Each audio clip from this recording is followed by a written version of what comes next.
গ্রামে বউদের বেনি কাটার ঘটনা হতে লাগল। যেমনি রাত হতো, এক ডাইনি হাতে ছুরি নিয়ে আসত,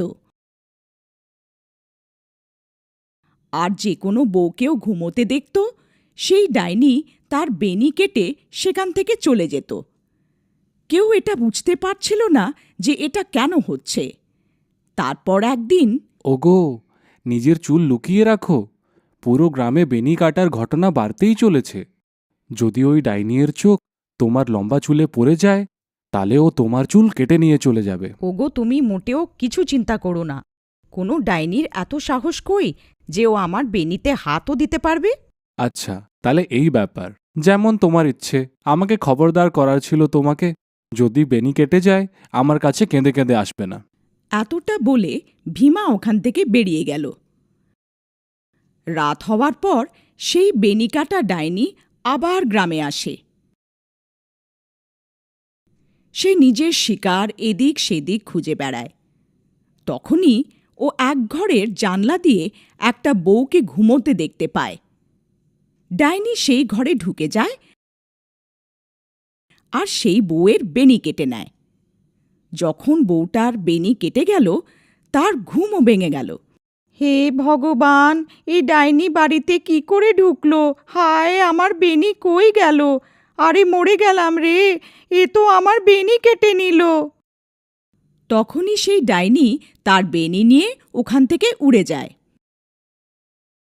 তারপর সেই বউটা ওর পেছনে যায়, কিন্তু সেই ডাইনি অন্ধকারে অদৃশ্য হয়ে যায়।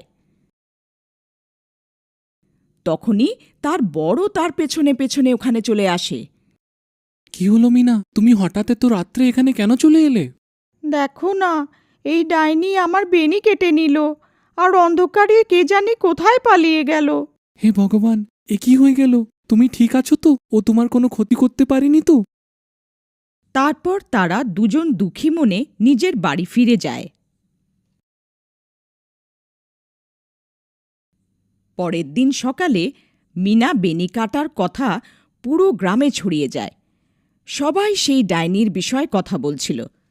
তারপর ভীমাকে নিজের বউয়ের চিন্তা হলো, তাই সে নিজের বাড়ির দিকে ফিরে গেল। বাড়ি পৌঁছে সে নিজের বউয়ের ঘরে যায় আর দেখে যে তার বউ নিজের চুল চিরুনি করছিল। আরে সুমন, তুমি শুনতে পেলে? কাল রাত আমার বন্ধু মোহনের বউয়ের বেনি সেই ডাইনি কেটে নিল। আমাকে তোমার জন্য খুব চিন্তা হচ্ছে। যদি ওই ডাইনি এখানে চলে আসে? আরে, আমাদের ভয় পাওয়ার কোনো দরকার নেই। তুমি ভয় পেও না, আমার কিছু হবে না। সুমন, তোমার চুল তো দিন পর দিন লম্বা হতে চলেছে। আগে তো এগুলো এত তাড়াতাড়ি বাড়ত না। হঠাৎ এগুলোকে এরকম কি হলো? ওগো, আমি এখন নিজের চুলের একটু বেশি যত্ন নিচ্ছি, তাই। ঠিক আছে, ঠিক আছে, তুমি নিজের খেয়াল রাখো। আমি মোহনের সঙ্গে দেখা করে আসি।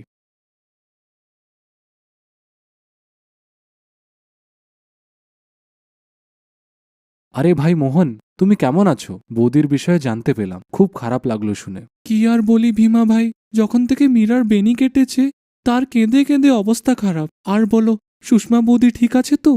এখন তোমাকে বৌদির খুব বেশি যত্ন নিতে হবে, যেন ডাইনিটা ওনাকে ওর শিকার না বানিয়ে ফেলে। তুমি ঠিক বলেছ ভাই, আমাকেও খুব চিন্তা হচ্ছে। ঠিক আছে, আমি এবার যাই। তুমি নিজের আর মিনার খেয়াল রাখো। এতটা বলে ভীমা আবার নিজের বাড়ি ফিরে আসে। রাত হয়েছিল, ভীমা ঘুমোচ্ছিল। হঠাৎ ও একটা চিৎকার শুনতে পারে। তার ঘুম ভেঙে যায়। সে এদিক সেদিক দেখতে লাগে। সুমন ঘরে ছিল না। ও খুব ভয় পেয়ে যায়। সুমন, কোথায় তুমি? সুমন, কোথায় তুমি? হায়, আমি তো মরে গেলাম, বরবাদ হয়ে গেলাম। ডাইনি আমার চুল কেটে নিয়ে চলে গেল। হায়, আমি মরে গেলাম। আরে, এটা কার শব্দ? মনে হয় ডাইনি আবার কারো উপর আঘাত করেছে। আমায় বাইরে গিয়ে দেখতে হবে। তারপর সে বাইরে দৌড়ে যায় আর দেখে যে বাইরে কিছু গ্রামবাসীরা দাঁড়িয়ে রয়েছে। ও ওদের কাছে যায়। কি হলো ভাই? এই চিৎকার কিসের ছিল? কি হলো? সব ঠিক আছে তো? না ভাই, এক্ষুনি সেই ডাইনি বেচারির বেনি কেটে অন্ধকারে অদৃশ্য হয়ে গেল। হে ভগবান, সুমন তুমি কোথায়? আমায় বাড়ি ফেরা উচিত। তারপর সে বাড়ির দিকে দৌড়ে যায়। যখন সে বাড়ি পৌঁছায় দেখে যে সুমন নিজের চুল চিরুনি করছিল। ও তাকে দেখে আশ্চর্য হয়ে যায়। সুমন, তুমি কোথায় চলে গেছিলে? তুমি জানো এখনই ডাইনিটা আবার কারো বেনি কেটেছে। কি তোমাকে একটুও ভয় লাগে না? সুমন ওর কথাগুলোকে কানে নিল না আর খুশি খুশি নিজের চুল চিরুনি করতে লাগল। সুমনের চুল এখন আরও লম্বা হয়ে গেছিল। এ কি সুমন, তোমার চুল তো একদিনেই এত লম্বা হয়ে গেছে। এ কি করে হতে পারে? ভীমা সুমনের চুল দেখে ভয় খেয়ে গেল। সে বুঝতে পারল না যে এগুলো হচ্ছেটা কি। তারপর দিন সুমনের চুলের লম্বা হওয়ার চর্চা পুরো গ্রামে ছড়িয়ে যায়। সবাই তার চুলের বিষয়ে কথা বলছিল। আরে ভাই, যখনও ডাইনি কারো চুল কেটে নেয় তখনই ভীমায়ের বউয়ের চুল আরো লম্বা হয়ে যায়। আমাকে তো লাগে ভীমায়ের বউই বেনি কাটা ডাইনি হচ্ছে। ভীমা সব গ্রামবাসীদের কথা শুনছিল। সে কিছু বুঝতে পারছিল না যে ও কী করবে। তারপর ও নিজের বন্ধু মোহনের কাছে সাহায্য চাইতে যায়। মোহন ভাই, আমাকে লাগছে সুমনই সেই ডাইনি যে গ্রামে সবার চুল কেটে নিচ্ছে। তুমি এমন কেন বলছো ভাই?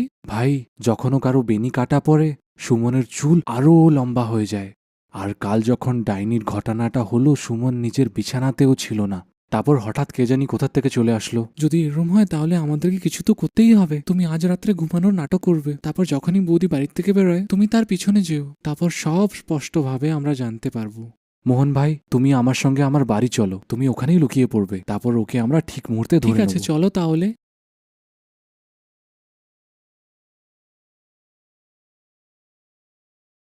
তারপর তারা দুজন ভীমার বাড়ি আসলো আর মোহন আলমারির পেছনে লুকিয়ে পড়ল। রাত হওয়ার পর ভীমা ঘুমোনোর নাটক করল। তখনই সুমন উঠল আর বাইরে বেরিয়ে গেল। ভীমা ভাই, উঠো, দেখো বৌদি ঘরের থেকে বেরিয়ে গেছে।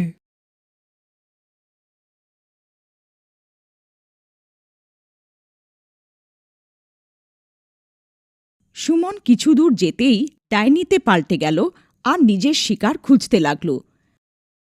ভীমা আর মোহনের চোখ বড় বড় হয়ে গেল।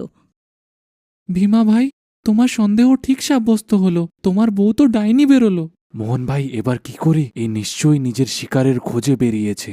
যদি আমরা ওকে না আটকাই তাহলে আজ সে আবার কারো চুল কেটে নেবে। কিন্তু ভীমা ভাই, বৌদি সবার চুল কেন কাটছে? আমি কি জানি ভাই, বৌদির সঙ্গে দেখা হলে জিজ্ঞেস করে নিও। চলো ওর পিছনে যাই। একটু দূর ওর পেছন যাওয়ার পর ডাইনি একটা জায়গায় থেমে যায়। তারপর সে এদিক ওদিক নিজের শিকারের খোঁজ করতে লাগল। তখনই ডাইনি তার চোখ একটা বাড়ির ওপর পড়ল আর সে সেই বাড়িতে ঢুকে পড়ে। ওখানে ও একটা বউকে ঘুমাতে দেখতে পায়। ভীমা ভাই, বৌদি তো এই ঘরে ঢুকে গেল, এবার কি করি? আরে বোকা, এই বৌদি বৌদি কি লাগিয়ে রেখেছিস? এই মুহূর্তে ও তোর বৌদি না, একটা ডাইনি হচ্ছে। চলো আমরাও ওর পিছনে যাই। আরে বাহ, এর চুল তো অনেক লম্বা। আজ একেই আমার শিকার বানাবো। তখনই ভীমা আর মোহন সেখানে পৌঁছে যায়। থেমে যাও বৌদি, আমি তোমাকে এরম করতে দেবো না। এ ডাইনি, ওখানেই থেমে যা, নাহলে তোকে প্রাণে মেরে ফেলবো। দেখো সুমন, তুমি এটা ঠিক করছো না। তোমাকে এক্ষুনি এইসব বন্ধ করতে হবে।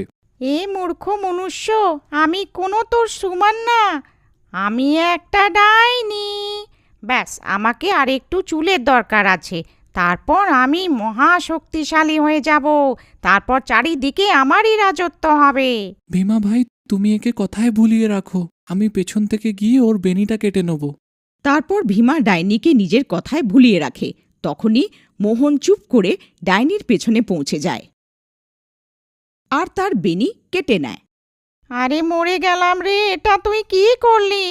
আমার সব কাজে জল ঢেলে দিলি। বেনি কাটতেই ডাইনির সব শক্তি শেষ হয়ে গেল আর সুমন ডাইনির কাছে থেকে মুক্তি পেল। আরে বৌদি, তুমি ফিরে আসলে? মোহনদা, তোমার অনেক অনেক ধন্যবাদ।